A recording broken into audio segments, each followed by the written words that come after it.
అందరికీ నమస్కారం. కోటా శ్రీనివాసరావు గారు నా తోటి నటుడు. ఆయన అకాల మరణం చెందిన రోజున నేను హైదరాబాద్లో లేను. దాదాపు ఒక 1000 మైళ్ళ దూరంలో ఉన్నాను. అది తెలిసి దిగ్భ్రాంతి చెందాను. అంటే కన్నప్ప సినిమా రిలీజ్ అయిన రోజున ఫోన్ చేసి, ఏమయ్యా చాలా బాగుందంట, మేము ఒకసారి ఏమయ్యా అనుకుంటుంటాం. మోహన్ బాబు గారు మిమ్మల్ని ఏమయ్యా అన్న పర్వాలేదా అంటుంటాడు. దాందేముంది కోట, ఈరోజు సంబంధం కాదు మనది. బిడ్డకు మంచి పేరు వచ్చింది, నీ ఆశీస్సులు నువ్వు చూద్దు అయ్యే సినిమాను కూడా చెప్పాను.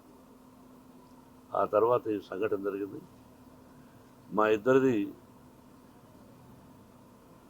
1987 1987 సంవత్సరంలో వీరప్రతాప్ అనే సినిమాని నేను చేశాను, విఠలాచార్య గారి దర్శకత్వంలో.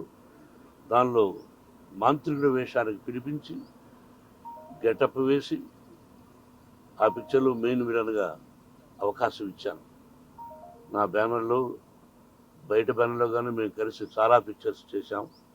ఒక గొప్ప నటుడు, ఏ డైలాగునైనా అవలీలగా చెప్పగలడు. అటు విలన్ గాను, కామెడీ గాను, ఒక డిఫరెంట్ టైప్ ఆఫ్ మాడ్యులేషన్లో చెప్పగలిగిన మంచి నటుడు మన కోటా శ్రీనివాసరావు.